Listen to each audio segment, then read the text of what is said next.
আসসালামু আলাইকুম। আপনারা স্ক্রিনে খেয়াল করতেছেন এখানে একটি ডেটা সামারি করা আছে যে অ্যাচিভমেন্ট এবং টার্গেট ২ পাশে আছে মান্থ ওয়াইজ। এখন আপনাকে এইভাবে ভিজুয়াল দিতে বলল এবং আপনি এটাকে ইন্টারেক্টিভও করতে পারবেন পরবর্তীতে যখন স্লাইসার ব্যবহার করবেন। তো এইভাবে ভিজুয়াল আসলে এরকম ডিজাইন কিভাবে করবেন? খুবই কম সময় করতে পারবেন। তা চলুন আমরা এটা এখন দেখি। তো এজন্য আপনার যে সামারি ডাটাটি থাকবে সেটা আগে সিলেক্ট করবেন ডেটাবেসটা। তারপরে চলে যাবেন ইনসার্ট মেনুতে এবং উপর থেকে চার্টের যে গ্রুপটি আছে এই অ্যারোতে ক্লিক করবেন।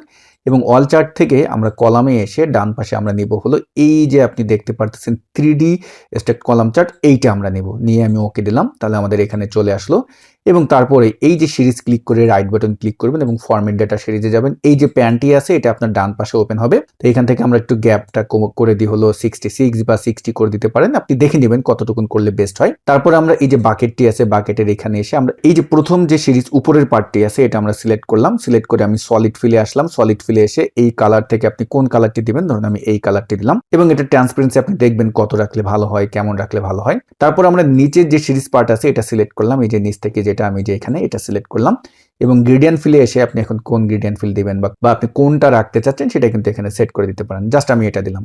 তারপরে আমরা এটাকে কি করে দিচ্ছি, ধরুন আমি ক্লোজ করে দিলাম এবং এই প্লাস আইকন থেকে আমরা এখান থেকে গ্রিড লাইন্সটা উঠিয়ে দিই, চার্ট টাইটেলটা উঠিয়ে দিই এবং লেজেন্ড কিটাকে আমরা টপে নিয়ে যাই। তারপরে আমরা ডাটার লেভেলটা অ্যাড করে দিই এবং ডাটার লেভেল এই যে নিচের পার্ট আছে যদি উপরেও চলে আসে ওটা রিমুভ করে দিবেন, নিচেরটা রেখে নিচের ডাটা লেভেলটা সিলেক্ট করে আমরা হোমে যাব। হোমে গিয়ে আমরা ফন্ট কালার সাদা করে দিলাম এবং বোল্ড করে দিলাম। ডান। এখন আপনি ডান পাশের ভ্যালুটাও যদি না দেখতে চান ডিলিট করে দেন এবং প্লাসে ক্লিক করে দেন এবং এই যে আমাদের টাইটেলটা আছে অর্থাৎ লেজেন্ড কিটা আছে এটা আমরা বড় করে দিচ্ছি।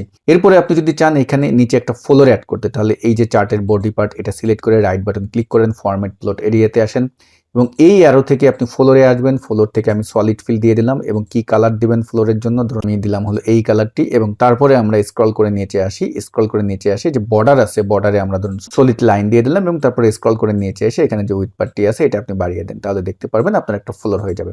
এখন দেখুন এটা কিন্তু আমরা আমাদের যে আগের ডিজাইনটি ছিল তেমনই করে ফেললাম। আপনি চাইলে এখানে আরো সময় নিয়ে আরো ভালোভাবে করতে পারবেন। তো ডিয়ার ভিউয়ার্স, আমাদের ডাটা অ্যানালিস্ট যেই কোর্সটি আছে এটার ব্যাচ 4 এর ভর্তি কিন্তু অলরেডি শুরু হয়ে গিয়েছে, আর অল্প কয়েকটি দিন বাকি আছে।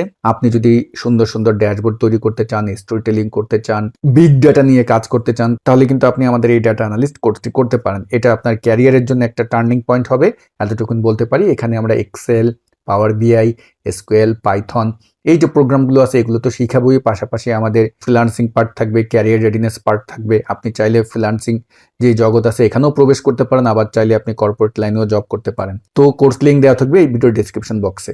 তো ওই লিঙ্কে ক্লিক করলে আপনি কিন্তু বিস্তারিত দেখতে পাবেন। তো সবাই ভালো থাকবেন। আসসালামু আলাইকুম।